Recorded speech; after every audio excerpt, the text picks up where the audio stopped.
ओम देवी प्रपन्नाति हरे प्रसीद प्रसीद मातर् जगतोऽखिलस्य प्रसीद विश्वेश्वरि पाहि विश्वं त्वमेश्वरी देवी चराचरस्य शरणागत दीनार्थ परित्राण परायणे सर्वस्यार्ति हरे देवी नारायणी नमोस्तुते। नमस्कार, स्वागत है आपका आचार्य वाणी में। मैं आचार्य डॉक्टर विक्रमादित्य आपके साथ हूँ। आज का विषय हमारा जो है कन्या राशि वालों के लिए ग्रह नक्षत्रों का प्रभाव जुलाई के आरंभ काल में किस प्रकार का रहने वाला है। जुलाई का आरंभ काल अपने आप में बड़ा अद्भुत रहेगा। सुंदर योगों का निर्माण हो रहा है, मंगल का जन्म दिवस आ रहा है, गुप्त नवरात्रि आ रही है, साथ साथ योगिनी एकादशी का सुंदर योग लेकर आ रहा है ये समय। और ग्रह नक्षत्रों के दृष्टिकोण से यदि आपकी राशि के अनुसार से बात करें तो शुक्र महाराज भी उदय हो रहे हैं और परिवर्तन का योग बना रहे हैं। शनि महाराज अभी वक्री होकर चुके हैं। ये सब ग्रहों का प्रभाव आपके लिए किस प्रकार से क्या कुछ खेल करने वाला है ग्रह नक्षत्रों के दृष्टिकोण से, ये भी समझना चाहिए। एक पक्ष में दो तिथियां क्षय हो गई हैं, ये भी संसार के लिए थोड़ा सा कष्टमय हो सकता है। तो ऐसे में समय को पहचानते हुए कार्य करने का आपको प्रयास करना चाहिए। सिलसिलेवार तरीके से समझें ग्रह नक्षत्र किस प्रकार के योग आपके लिए कर रहे हैं।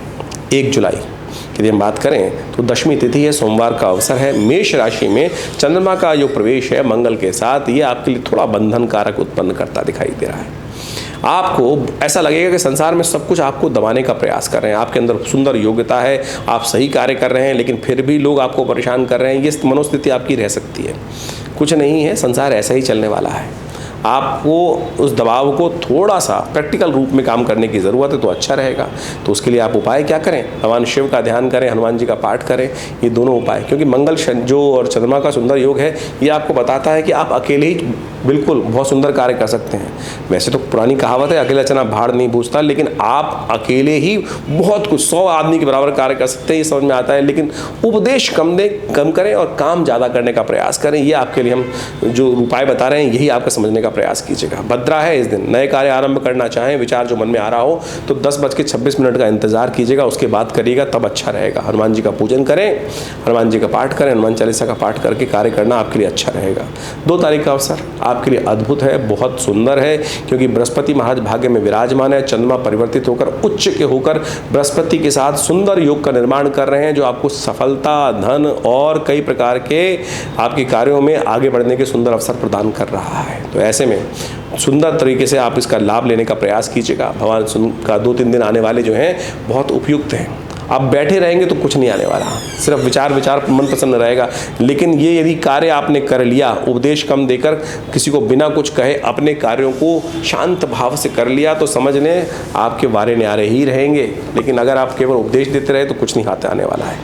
फिर आपके लिए ग्रह नक्षत्र आएंगे, सुंदर योग बनाएंगे, हवाएं अच्छी बहेंगी, हवाओं का आनंद लेंगे और आप बैठ कर ही सिर्फ उपदेश देते रहेंगे। योगिनी एकादशी का योग है, भगवान विष्णु का सुंदर पूजन करें और उस दिन भगवान विष्णु पर चरणामृत, विशेष तौर पर जो पंचामृत है वो अर्पित करें, उनका चरणामृत ग्रहण करें, तुलसी दल उन्हें अर्पित करें। तो भगवान विष्णु के आशीर्वाद से आपके लिए इंप्रूवमेंट का योग बनेगा। सर्वार्थ सिद्धि योग विद्यमान है, नए कार्य आरंभ करने के लिए दिन अच्छा है। 3 तारीख यदि हम बात करें तो बुधवार, द्वादशी तिथि और त्रयोदशी का सुंदर योग।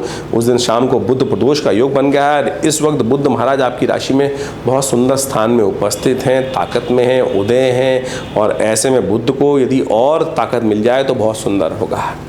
बुद्ध को ताकत देने की ही दिन है ये। बुद्ध प्रदोष का योग है। कहा जाता है कि शास्त्र के दृष्टिकोण से संसार में व्यावसायिक दृष्टिकोण से आगे बढ़ना हो तो बुद्ध प्रदोष के दिन भगवान शंकर का अभिषेक विजया से करना चाहिए, दही से करना चाहिए। तो इससे आप करिएगा शाम को प्रदोष काल में सूर्यास्त के बाद। तो ये आने वाले समय में बुद्ध आपके वारे न्यारे करने के योग बना सकता है। 4 तारीख का अवसर गुरुवार की तिथि, त्रयोदशी तिथि उदया तिथि के रूप में विराजमान है। लेकिन उसके बाद चतुर्दशी का आगमन होगा। थोड़ी देर में सूर्यास्त के से पहले, जो अगले दिन का सूर्योदय होगा उससे पहले वो तिथि समाप्त हो जाएगी। तो चतुर्दशी हो गई क्षय। जैसा हमने कार्यक्रम के आरंभ में आपको बताया था, एक पक्ष के अंदर 15 दिन के अंदर 2 तिथि क्षय हो गई, 13 दिन का पक्ष रह गया।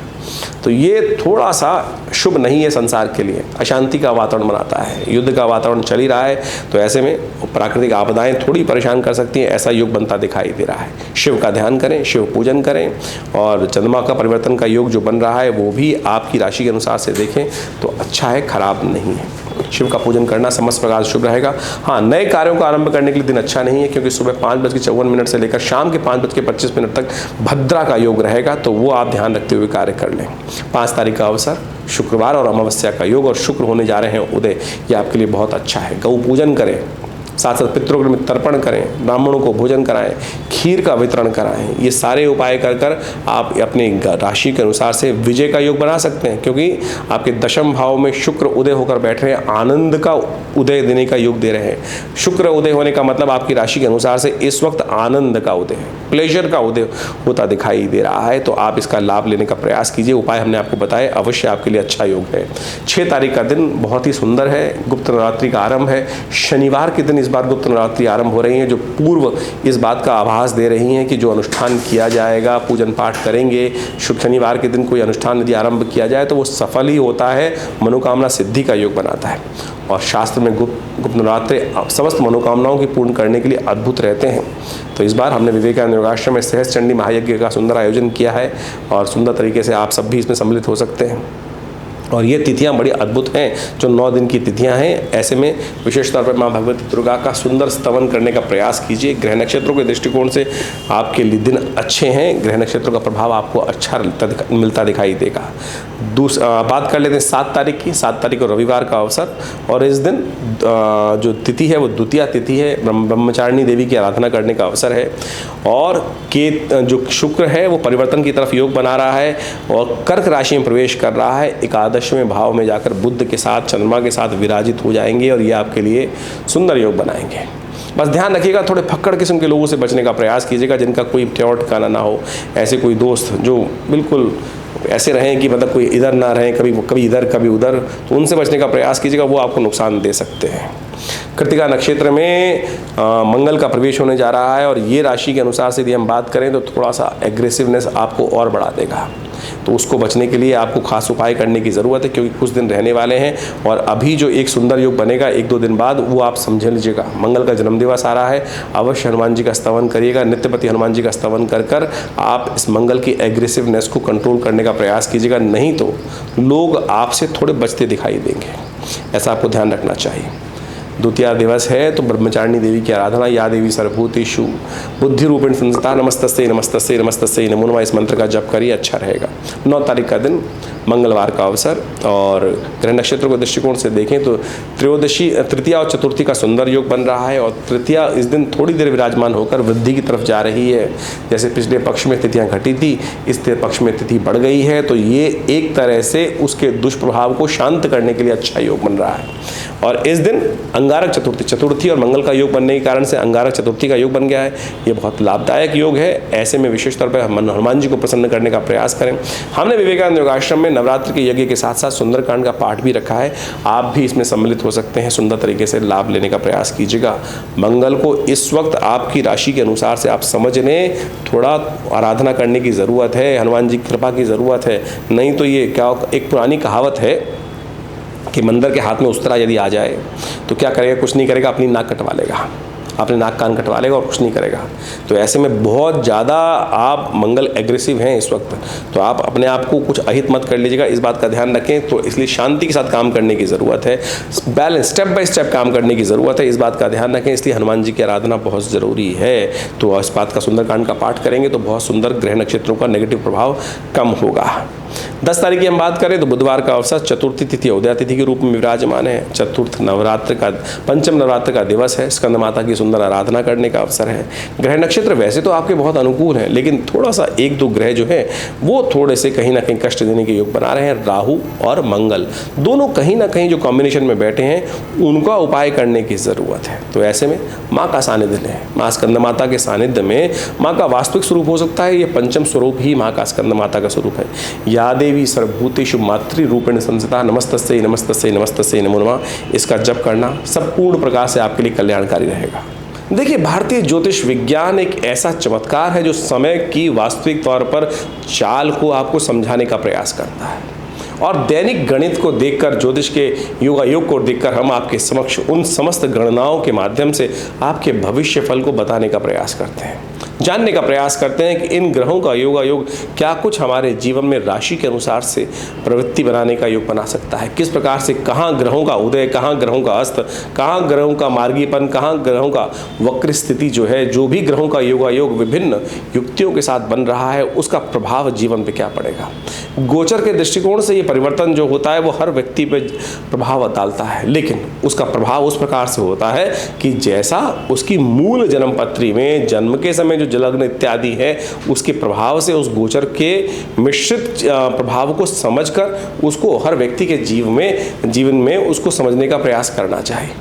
देखिए ऐसा नहीं है, बहुत सारे लोगों के मन में भ्रांति हो सकती है और ये भ्रांति स्वाभाविक है कि 12 राशियों के अनुसार से पूरे विश्व को कैसे विभाजित कर दिया। अब ये समझें कि जिस प्रकार से 12 राशियों को एक मूल रूप से, लेकिन हर व्यक्ति उन प्रवृत्ति के रूप से हम समझने का व्यक्ति बना सकते हैं, व्यवस्था बना सकते हैं। तो आप समझें कि मूल जन्मपत्री सबसे विशेष है, लेकिन फिर भी राशि के अनुसार से गोचर का प्रभाव बहुत महत्वपूर्ण होता है। अगर मूल जन्मपत्री के साथ जन्मपत्री के विषय को समझते हुए, व्यक्ति के प्रवृत्ति को समझते हुए, व्यक्ति के ग्रह योग जो भी उसकी कुंडली में बैठे हैं, चाहे राजयोग हैं, चाहे वो विभिन्न प्रकार के शुभ अशुभ योग हैं, उसको भी समझकर यदि जातक को समझाने का प्रयास किया जाए, उसके जीवन को देखा जाए, तो बहुत महत्वपूर्ण ज्योतिष परिवर्तन का प्रतीक बना सकता है और लाभ की स्थिति उत्पन्न कर सकता है।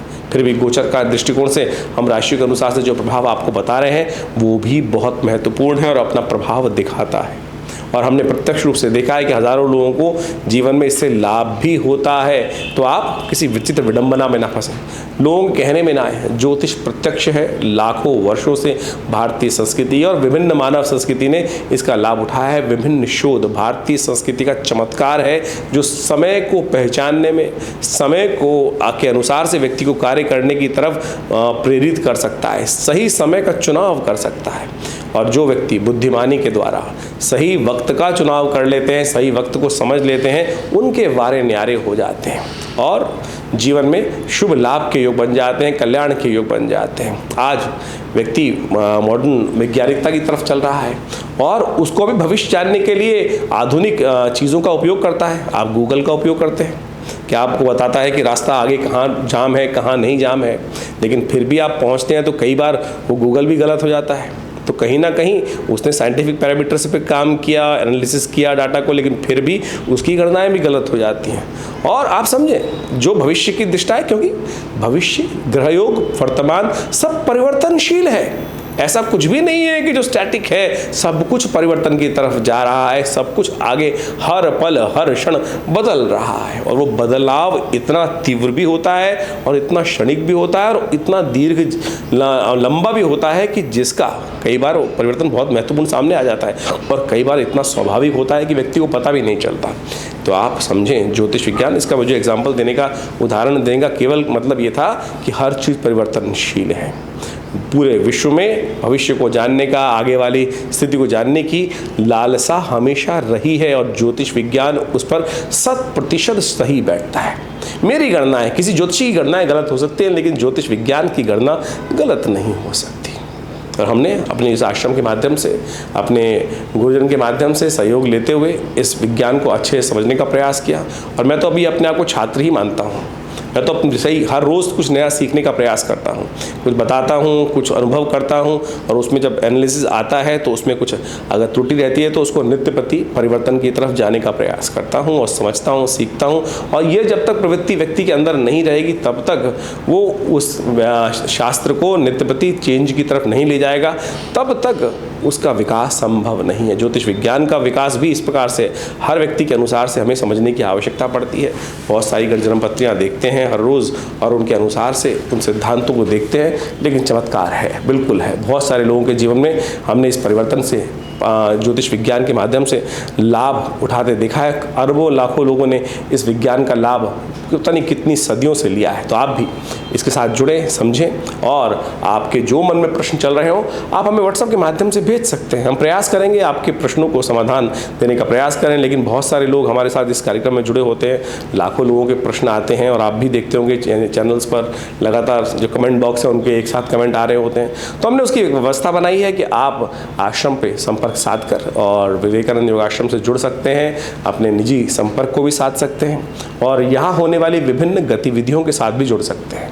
हमारे इस आश्रम में हर समय कुछ ना कुछ नई गतिविधि चलती रहती हैं, बहुत सारे व्यवस्थाएं चलती रहती हैं। नित्य प्रति 8 घंटे यज्ञ, माँ भगवती दुर्गा का यज्ञ, विभिन्न ग्रहों का यज्ञ, विभिन्न मंत्रों का यज्ञ, विभिन्न विशेष तौर पर मंत्रों का यज्ञ, जो वैदिक मंत्र हैं, महामृत्युंजय इत्यादि मंत्रों का यज्ञ समय समय पर चलता रहता है और उस सब का निमंत्रण हम आपको देते भी रहते हैं। अभी इसी समय में गुप्त नवरात्रि का सुंदर योग बन रहा है और ये गुप्त नवरात्रियाँ बहुत विशेष हैं, मनोकामना सिद्धि के लिए अद्भुत हैं। और हमारे आश्रम पे तो माँ भगवती दुर्गा का जो चमत्कारिक शिव विग्रह है, अनादिकाल से सुंदर रूप से चमत्कारिक शिव विग्रह जो यहाँ उपस्थित है, वो तो अद्भुत है, चमत्कार से परिपूर्ण है।